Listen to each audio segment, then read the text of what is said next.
Ah, okay, good. You know what? It was in the, if anyone has that trouble again, it's hidden in the sidebar because I'm in the vertical display. So if you got to tap to the right of the vertical display. So you heard me say that, Craig? Yeah. Oh, because I just said, oh, he got a new iPad. I'm glad I didn't say anything like, so he doesn't know what he's doing. Well, clearly I didn't know what I was doing. I usually, I have more experience on Zoom these days than on Google. This is my first mass Google Meet. Ours too. Ours too. I'm same with you. I'm right there with you. Nice. Yeah.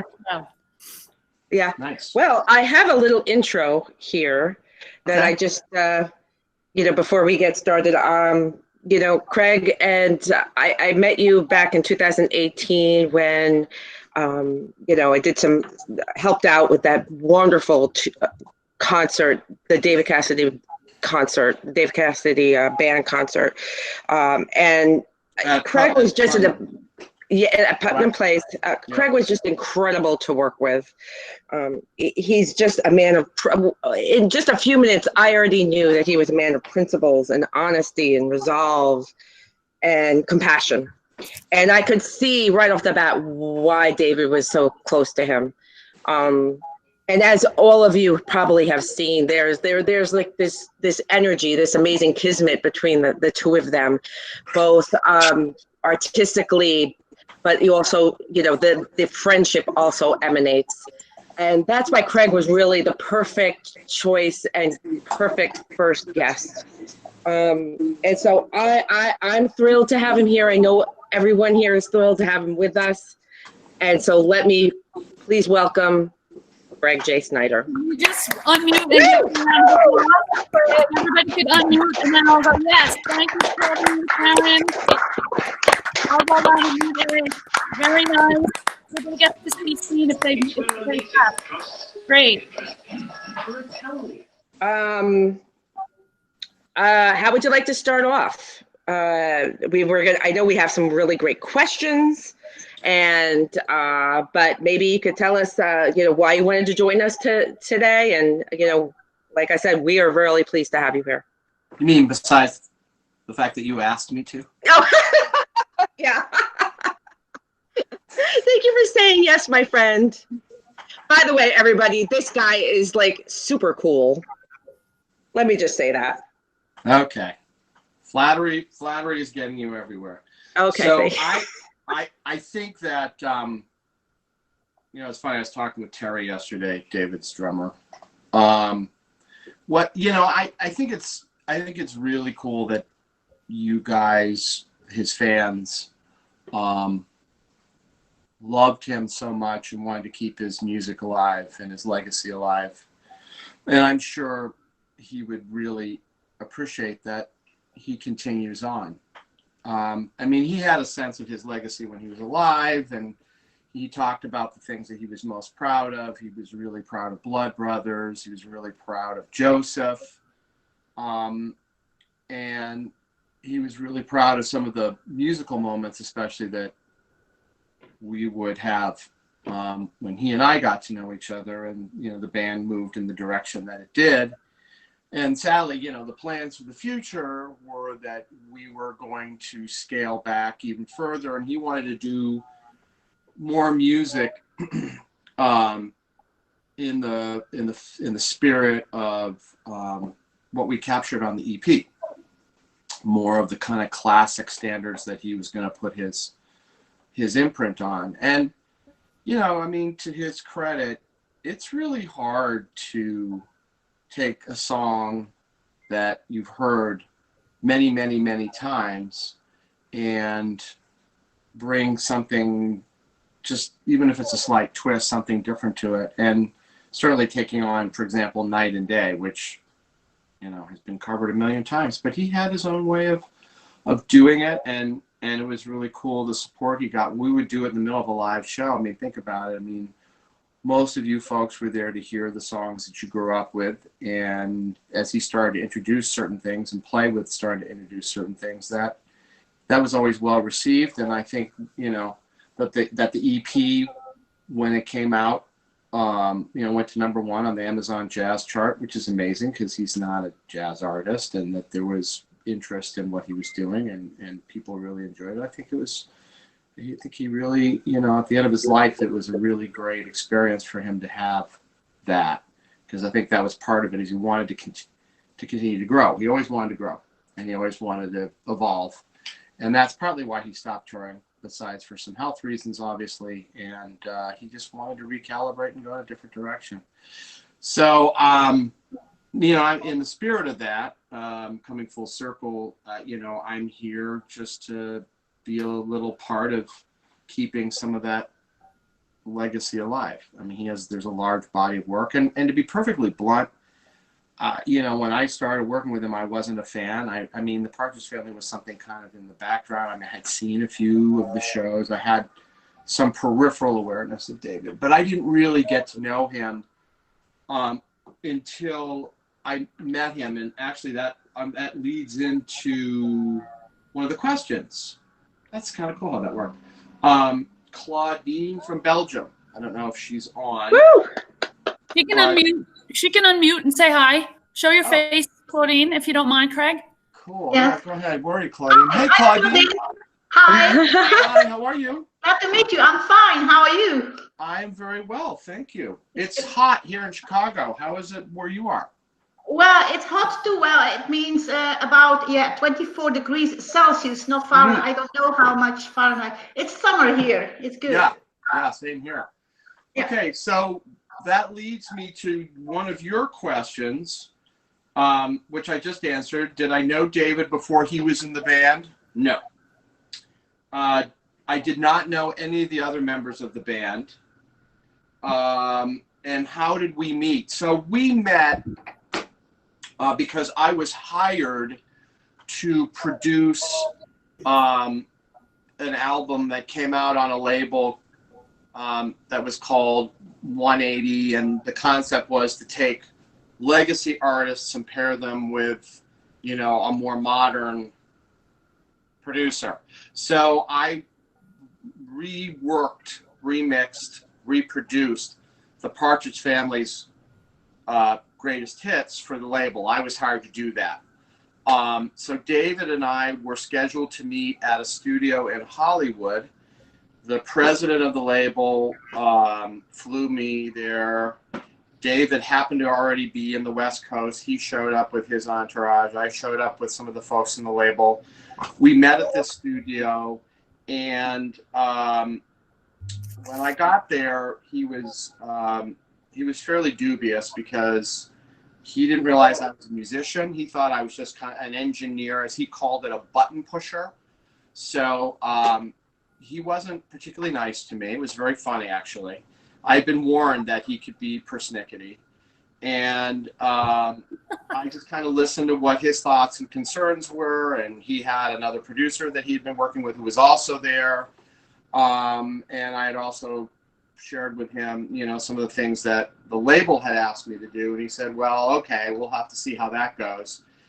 And then somehow we took a break. And so the studio was in this person's house, but the house was just a studio. Nobody lived there. He just happened to build it in a house, which happens in California a lot. So we went upstairs where he had a living room that just had a bunch of instruments. So David started jamming on guitar. His producer was a drummer. He started playing drums. And I kind of quietly slid behind the piano and started playing with them. He kind of whipped his head around like, what are you doing? And then he started smiling, because I was just doing what I do. And then he moved to another song, and I followed him, down, and so on and so forth. And so we ended up playing together, just impromptu, nothing to do with the business or making the record or anything. And after that, he came up to me and he gave me a big hug. He said, I had no idea you could play like that. I had no idea you were a musician. I thought, I'm sorry, I didn't mean to insult you. I just have to deal with so many people that are like, they're technical. And, I'm old school. You would hear him say that all the time. I'm an analog guy in the digital world, blah, blah, blah. And I'm like, he had no problem texting and doing things when he wanted to. So I always gave him shit about that. But that's how we met, and we really enjoyed each other's company. So Claudine, I wasn't a member of the band at that point. I was his record producer. So then in order to make the record, because he was on tour, I would follow him around the country with a microphone and a computer, and I would knock on his hotel door, and I would say, "Hi, you want to sing today? You want to sing now?" And he'd say, "Go away." And then I'd come back and he'd say, "How about now?" He'd say, "Okay." He said, "I can't believe we're able to do this. How does this work?" I said, "It's very simple. I put the microphone up, I sit with my headphones on, the computer, you put your headphones on." So all the vocals that you hear on David Cassidy, the remix, and they named it something later, really stupid. If you look online, it's like Dance Party or something, just god awful. That's all him recording, not in a recording studio, but actually in different hotel rooms around the country, the United States. And when it came out, he was so happy with it because it was musical, but it had that kind of, I was able to imbue some more of the modern sensibilities that the label wanted, and it had a dance sensibility to it, so it had rhythm. And he loved it, and then he invited me the first time we played together to London, to the Hammersmith, to debut the record. And so the band played, and then I came on and did 5 songs from the album, and we did the arrangements from the album, and it was, at the time, was very well received. He was happy, and it just kind of one thing led to another, and eventually his keyboard player was having trouble staying engaged in the things that David was wanting to do. And so David, after we finished the record, asked me if I would take his place. He was from Las Vegas, and I was at a point in my life where I could roll around with him a little bit. So, sorry, I need to go ahead and clean my glasses. So that's how we met. And that was the progression for me to move from producer to bandmate. And then, as you know, I produced some other things for him downstream, and worked on a little bit on Ruby and the Rockets, but the TV show. But that was the beginning of our collaborative relationship. So I think I covered you. I covered your questions, Claudine. You did. Thank you very much. How'd I do? You were great. Thank you. Very thorough, Craig. I love all the background. I'm trying. All right, so let's go to another question. Here, let's try something a little more random. Okay, so Karen from New York. Karen Ranieri, am I pronouncing this correctly? Is Karen on? That's me. Yep, from New York. Hey, Karen, how you doing? Hi. Good. How you doing? Right on. Nice to meet you. Nice to meet you too. Okay, so I'm going to read your question. So David spoke for many years about recording songs my father taught me. Why did it take so long to come to fruition? Good question. So, the creative process of trying to really get your head around how you want to represent something that you've been sitting with for a long time, there are times that you're just really unsure how to do it, what you want to do. And I think in David's case, because he was so locked into a certain sound, and all the people that were working with him at the time were really locked into the tour that obviously you probably saw once or twice or however many times you may have had occasion to see it, to move from doing things that people know to things that people don't know, especially when you have the pedigree that he had. Right.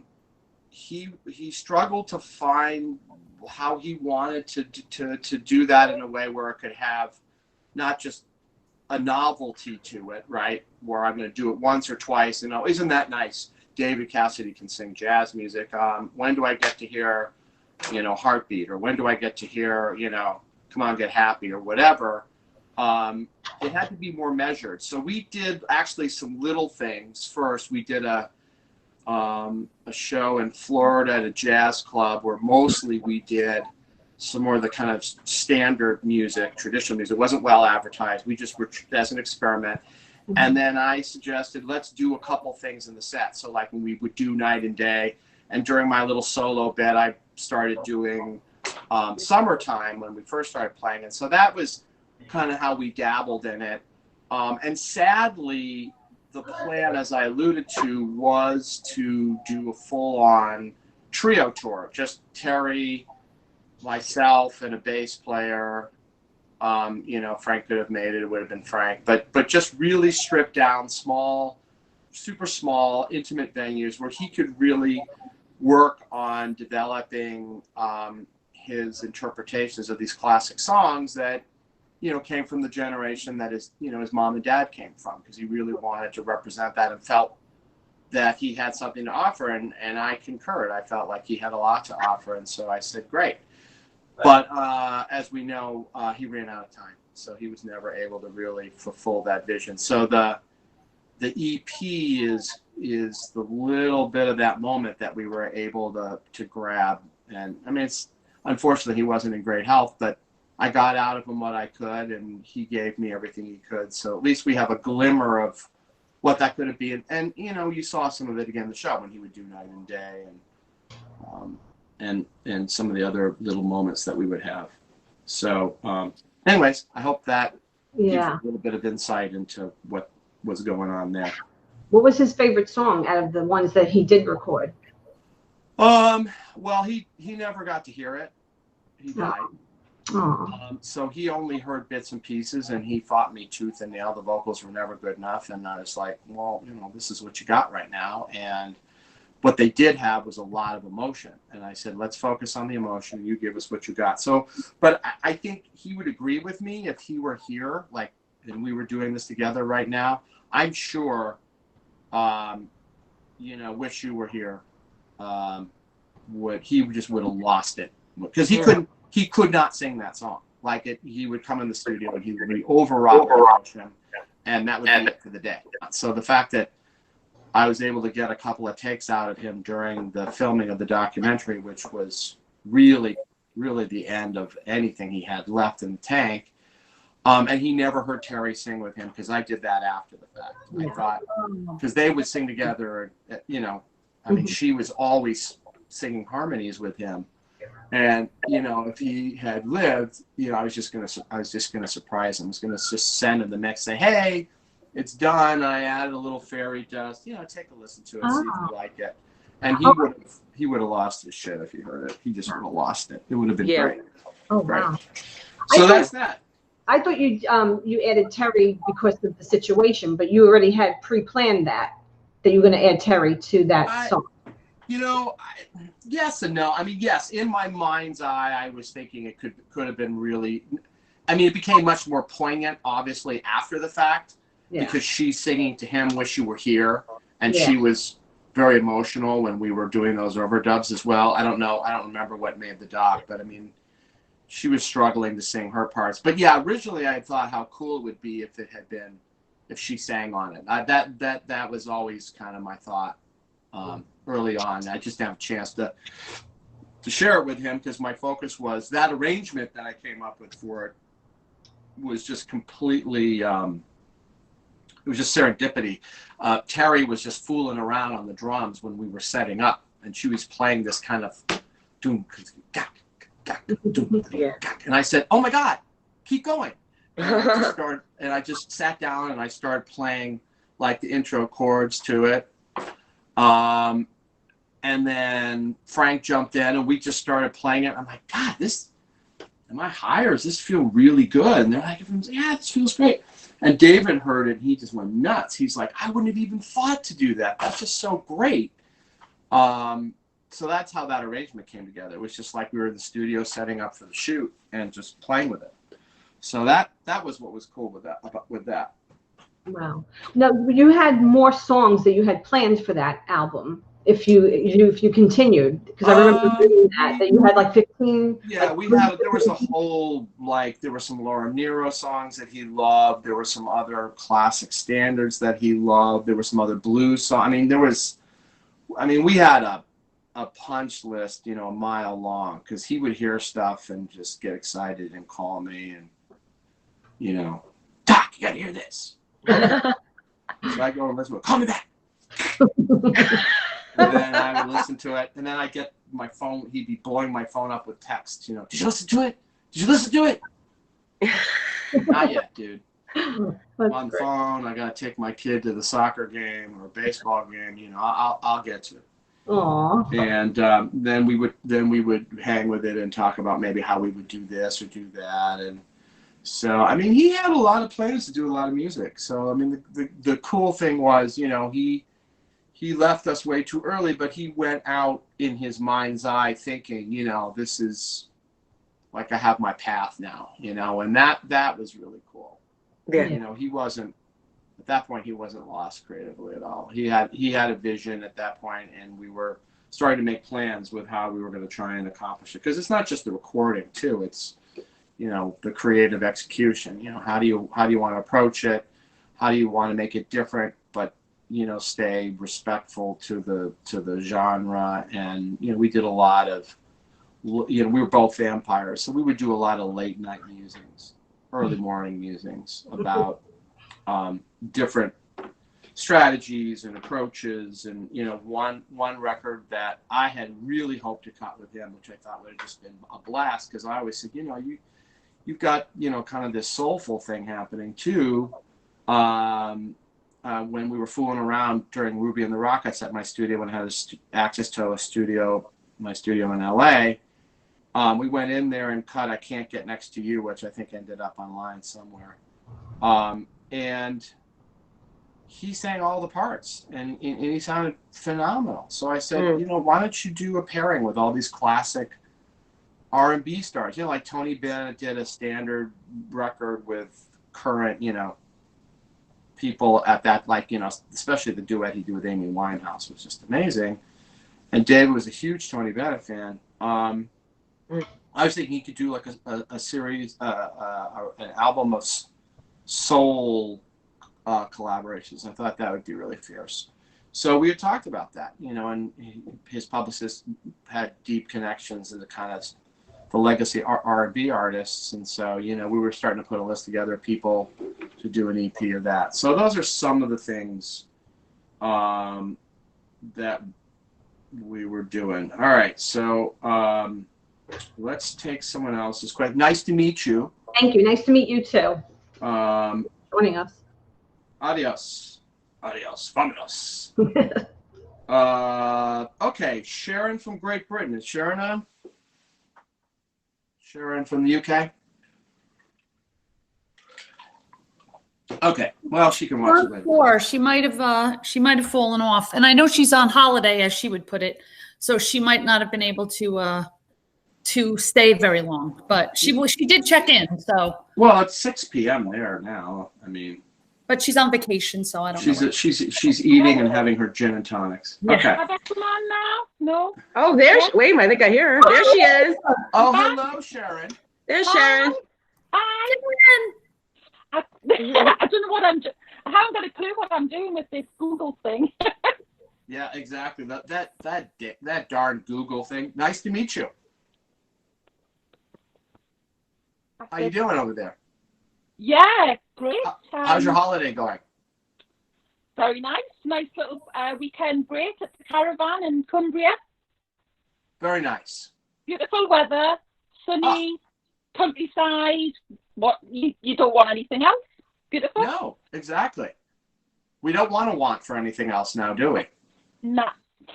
Oh, okay. This is lovely, lovely, absolutely fantastic to see and hear from everybody like this. It's just amazing. I'm feeling quite emotional.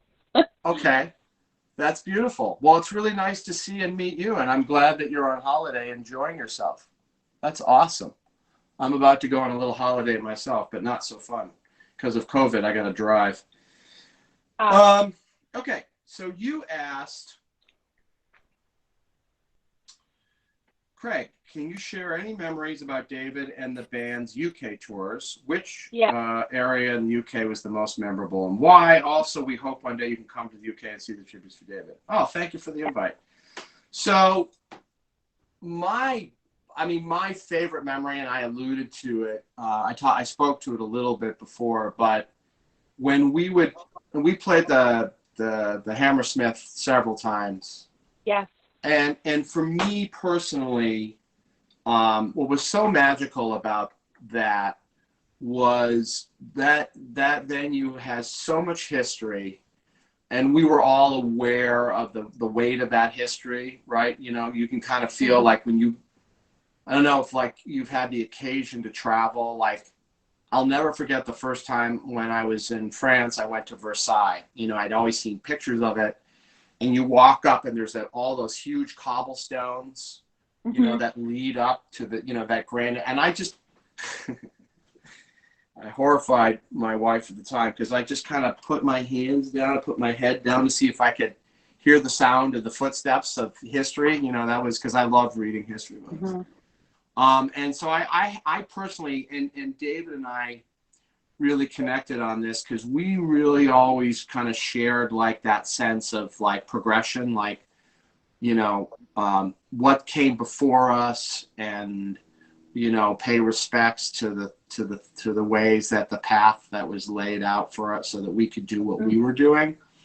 And he felt the same way. And we taught, you know, he kind of shared with me like, oh, I saw so-and-so here in 69, and then I saw so-and-so here and this. And so that venue and that experience of us playing there, and on top of that, he played very different music in the UK that he played in the States, because he had hits over there that didn't really pop here, right? Yeah. So, you know, like One Last Kiss, I think it was called, was one that we never performed in the States because he was just like, I don't know, nobody's going to get it over there. But, you know, over there, you know, we did, and we would really have to work up these arrangements of the songs that we would only do in the UK.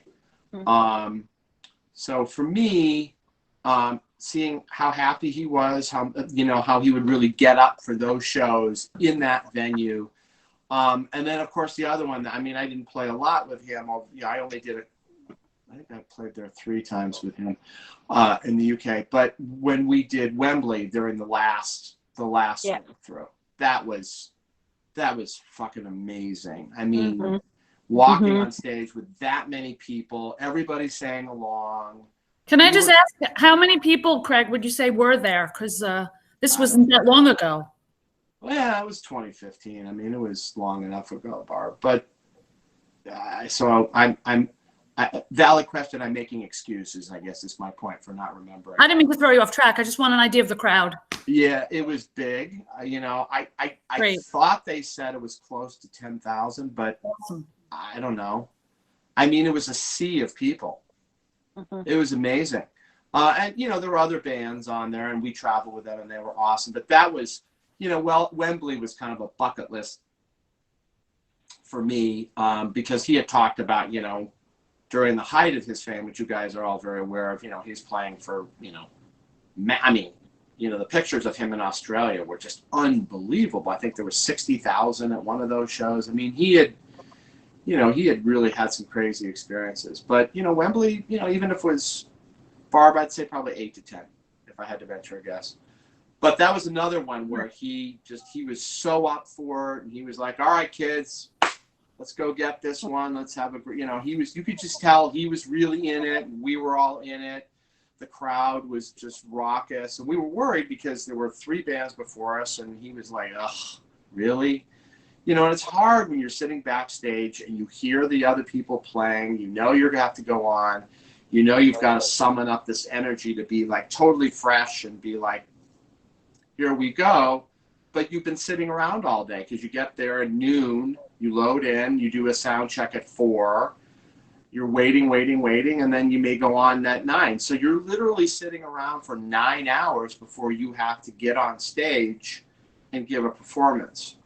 And it's challenging to do. It's a lot harder than it seems to get up there and feel like you're like, you know, you're aware that people have come a long way to see you, and you want to do a good show, and you want to deliver, and, you know, all that stuff. But those were my really, really positive performance. I mean, I had fun at all of the venues, but, you know, those 2 in particular, there was some magic juju going on there.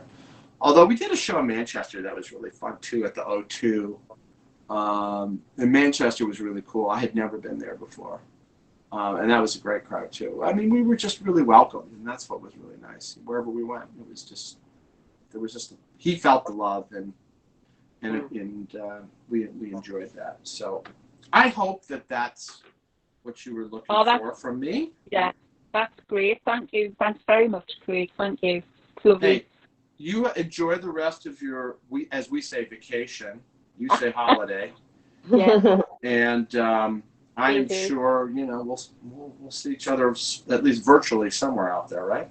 Yeah, definitely, without a doubt. All right. You have a great day. Thanks, Craig. All right. Cheers. Thanks. Okay. So let's see something else that I can.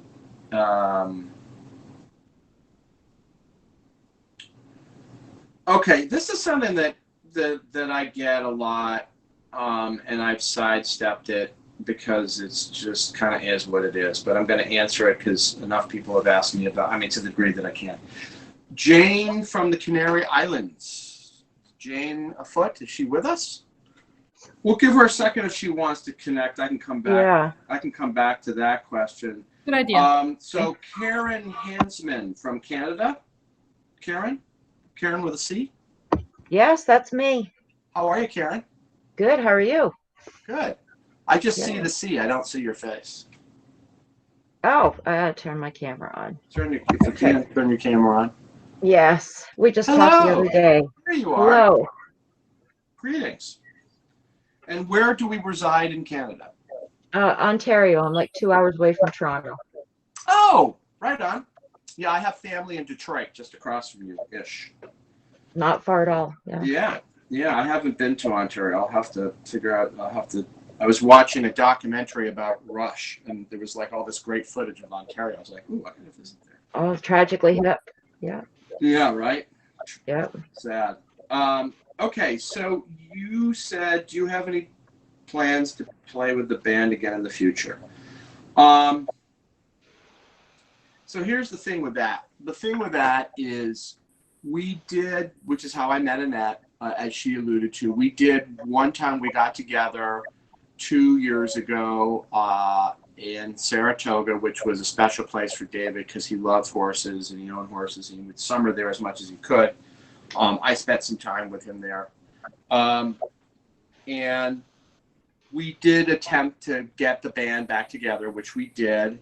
Our musical brother, Vance, who, hello, Jane, sings with Peter Noon, who we did the Idol tour with, right? Yeah.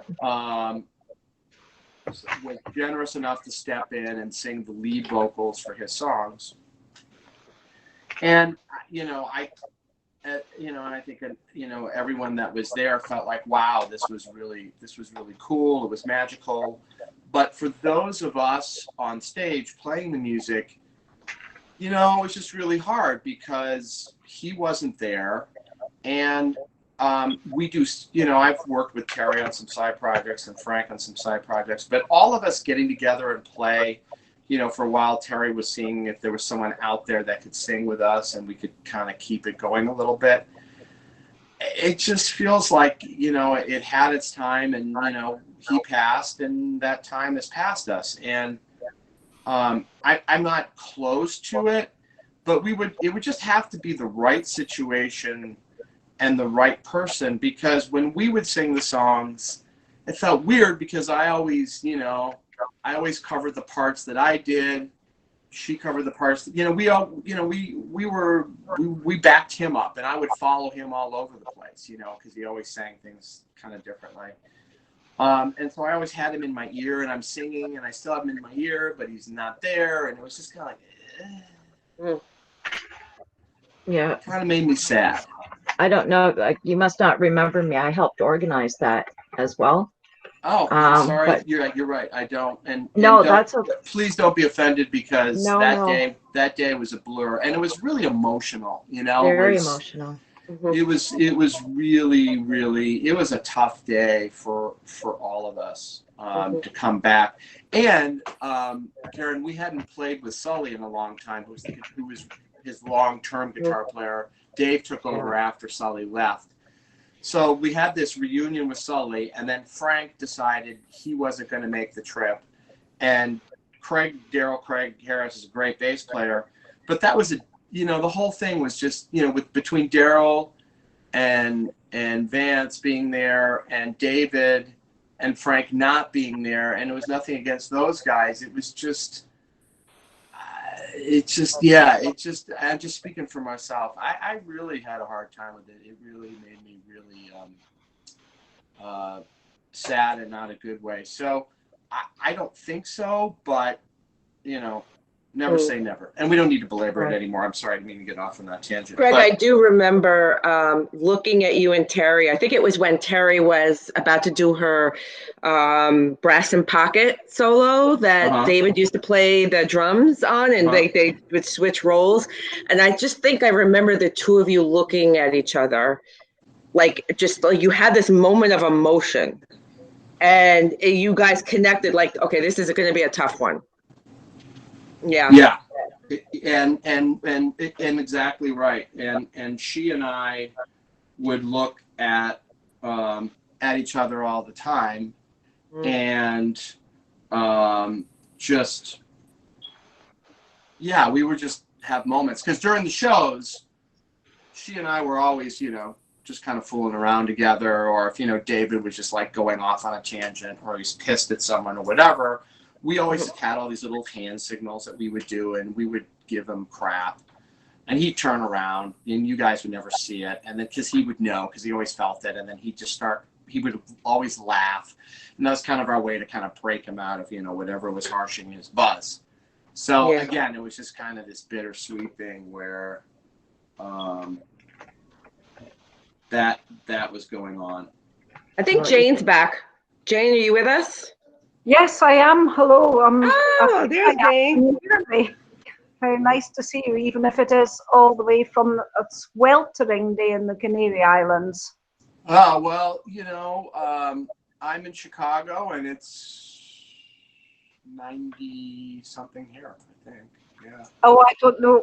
We deal in centigrade, but it's about 35 centigrade. Probably we're about the same. Yeah. Well, suffice to say, we're both in hot locales. How's that? Yeah, absolutely. Okay. And so you're at the Siquan. It was at the Siquan Casino in 2015. Oh, cool. Yes. Okay, so that's okay. We chatted about the upcoming. My father taught me about it. Okay, right. I did want to make mention of this. We understood it would be digital. The release for Songs My Father Taught Me would be digital and CD. Yeah, because you asked us what we would prefer. You can listen to it. You can stream it. It's on YouTube. And I feel really comfortable with it, because in the spirit of what David wasn't about wasn't about that. He just wanted to have the freedom to perform the music that he wanted to perform. The recording was just a means to an end for him anyway. So, but that's what happened. He passed in the middle of the project, and it's just kind of in this state of, it's out there, but there's not going to be physical product, because what we had talked actually about doing was doing vinyl. So I'm sorry that I don't have better news, but that's where it is. I think that's where it will remain, but anything can happen. Oh, thank you, Jane, for that question, and thank you, Craig, for the explanation, because I do know that more than one person had sent that question in. Okay, Annette, you asked me, because I scrolled to the bottom. Lucky you. Ooh, hey. The bond the two of you had shined on stage and screen. Can you share a few memories when you and David were in sync, creatively and in friendship?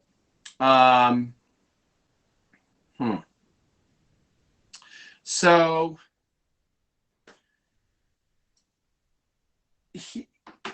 the overall arc with him that I miss is we got to be really good friends, and we fell into it. And my my fond memory and what I still miss about him, it took a long time. It took me almost a year to get over it. Was we would text each other.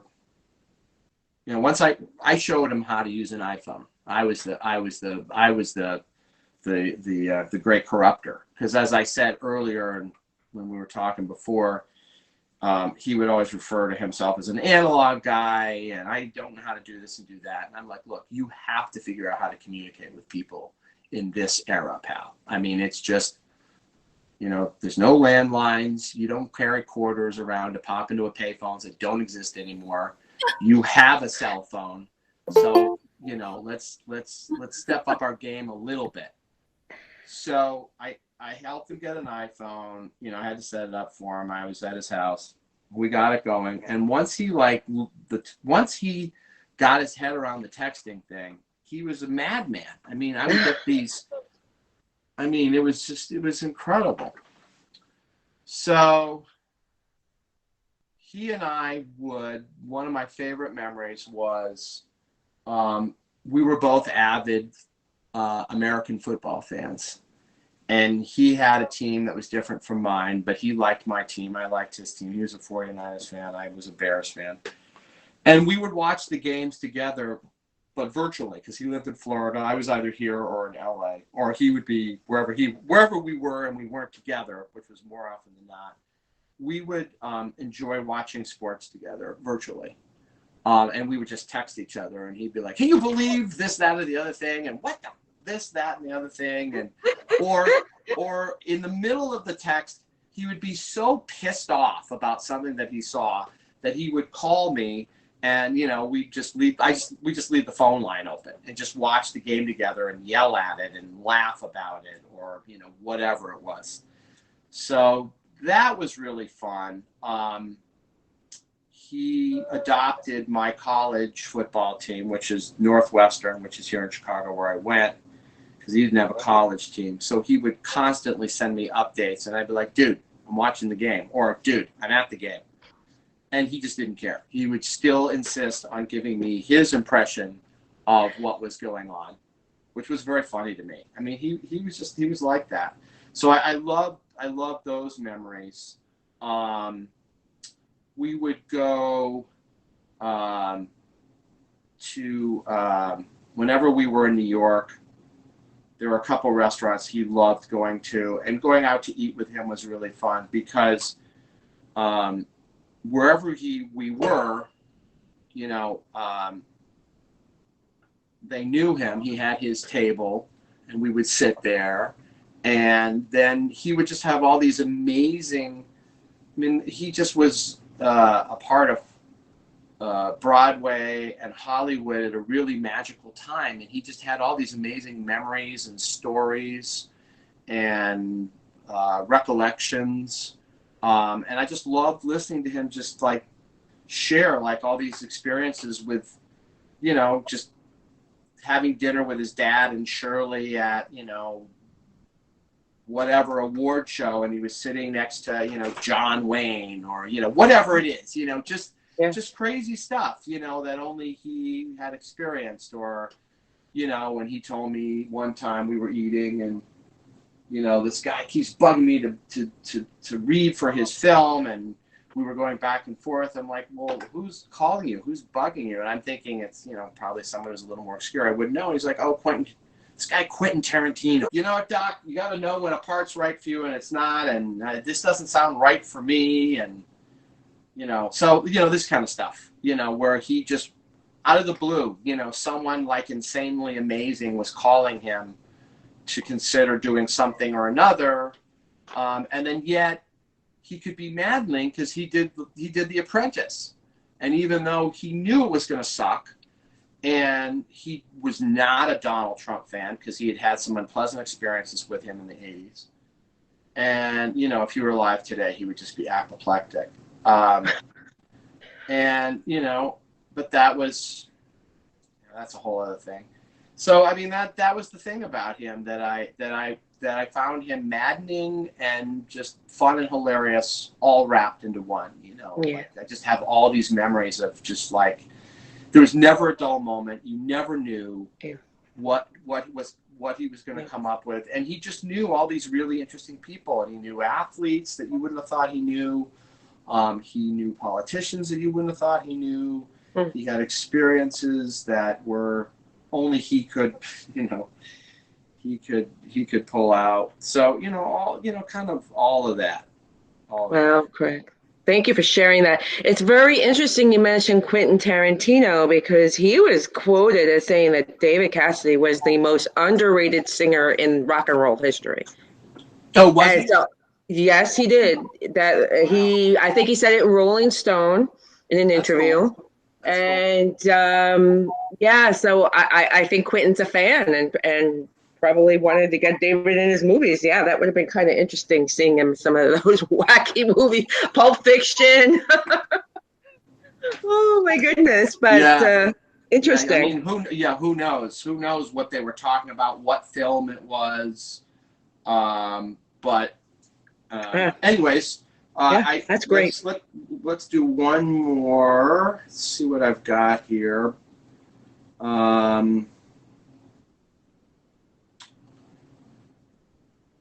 So Barb has been waiting very patiently. Let's answer Barb's question. So what was David's favorite cover song to sing and why? That's a good question. I do know that he loved singing Sweet Little Angel because he just loved the blues and he loved playing blues guitar. So I would have to say, and that never got, like, our set would shift around a little bit if he wasn't in the mood or he wasn't feeling up to something or another, but that one always made it.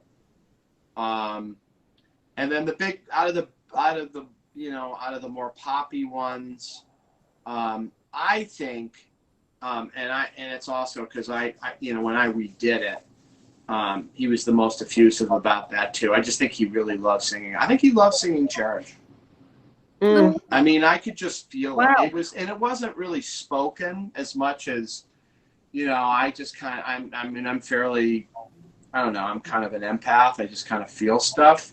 And I just really felt like that was the one, because he would always, even if he was in a bad mood or he was off or, no matter what was going on, that song he always just got down on, like I never felt like we ever had, that he would, not that he would phone it in, but, everybody, get tired of certain things. Yeah. And that one, he always just seemed to have this energy when he sang it. And the crowd always connected with it. And so I'd have to say, if I had to pick two in the era that, and keep in mind, I only played with him really for about 5 years regularly, the last 5. But if I had to pick the two of the ones that he was doing, I'd say it was those two. Wow, I wouldn't have picked "Cherish" for him to love it that much, but I'm so glad because, it's just so old and a classic that a lot of people associate him with rather than a newer one.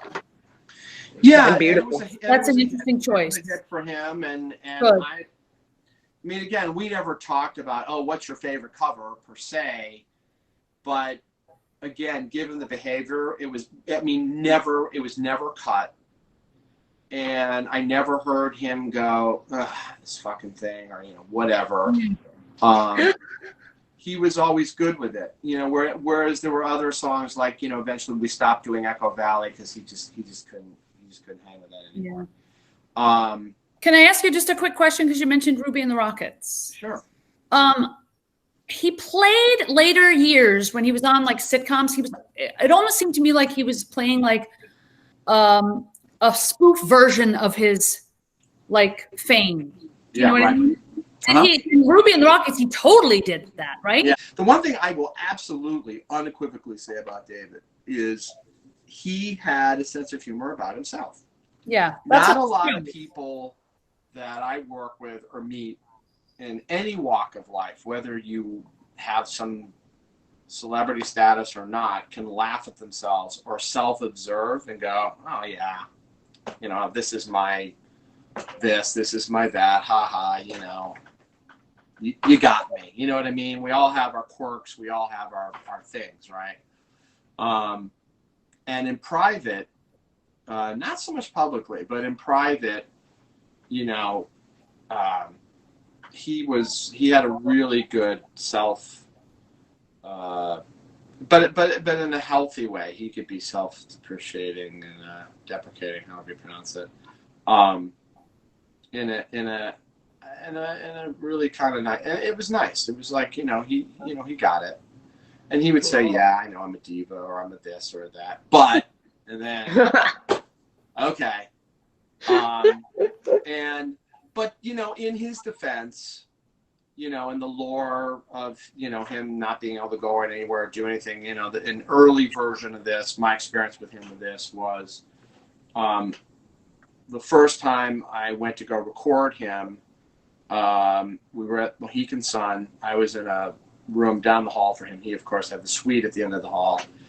And I went and knocked on his door that day. That day he deigned to grace me with his vocal presence. And we I don't remember what the song was that particular day. And we got done. And I was hungry. I hadn't eaten yet. And I said, let's get on. Let's go have a, you know, bite to eat, because the restaurants on Mohican Sun are like fantastic. And there's one, he and I both were East Coasters, and there was one really great Summer Shack. I don't know if it's still in there, was embedded in there, and they just, you know, lobster roll and steamers to me is as good as it gets. I mean, that's just like heaven for me. And so I'm like, I'm jonesing for, you know, a roll and some steamers while we go down. He's like, no, I can't leave, you know, you don't understand. And I was just like, really?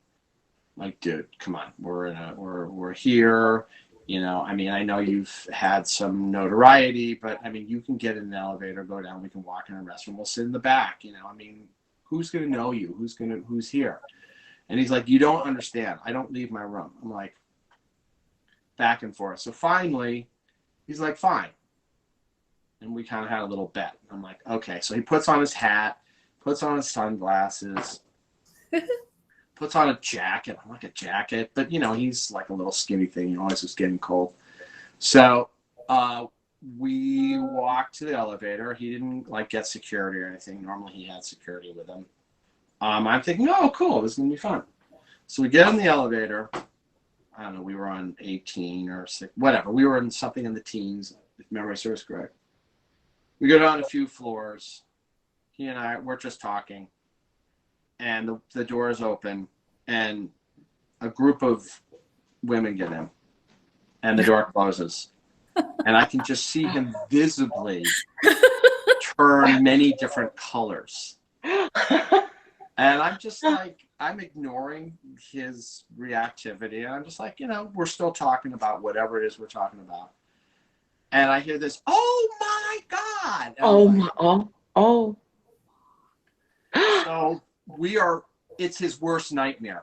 We are trapped in an elevator with really excited fans who are trying to get their arms around him and taking pictures, and can you, you know, handing me, can you sign, you know, we're just trying to get to the bottom floor, and this is a very slow elevator, and he is seething. You know, I'm just like, oh God, this is it. I'm going to get fired. He's never going to talk to me again. I really I can't believe, and I'm like, what is the likelihood of that happening? I'm thinking to myself. And so anyways, we get to the bottom, and he was, I mean, he was good about it, but you could just, it was really a bummer for him, because it was exactly what he didn't want to navigate. He's very private. He needs his space, you know, and we kind of had to get security there because they weren't leaving him alone. And eventually they left. And I didn't get my summer shack that day because he went right back up. So I had a very interesting lunch with him. You know, he calmed down eventually, but and deservedly so. So I got berated. Oh God! So I said to Annette that I would close our gathering here with the Can you hear that? Yes. Yes, we can hear fine. So I'm going to, first of all, thanks for having me on. I wish Thank you for guys being here. good luck with this. I think it's really cool, and I think he would have enjoyed being a guest. I would have had to set it up for him, but he would have done it. So I'm going to finish with the song that I wrote for him that's more of a requiem at the end of the EP. We ran out of time, so I wrote this for him posthumously, Till We Meet Again. And it's just piano and soprano sax on the record. And the soprano is played by my good friend that I went to school with, and David knew him well too. We used to go and work at his studio in Ohio.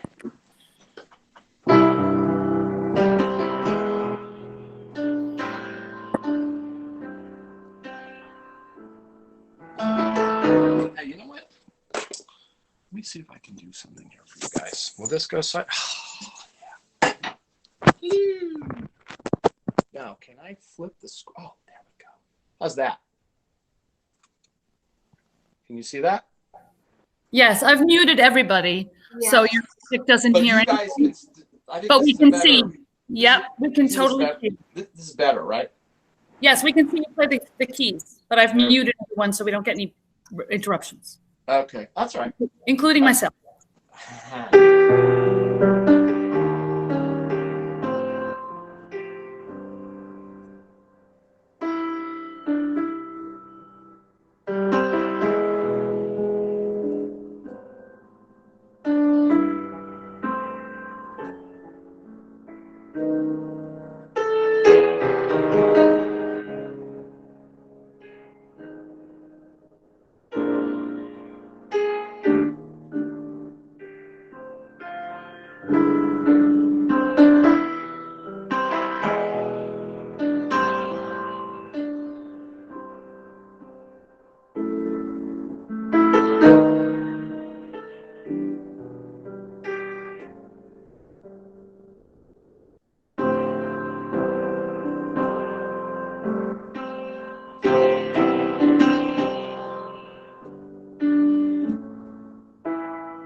If everybody could unmute and give Craig a round of applause. Yay, Craig. Oh, Craig, that was wonderful.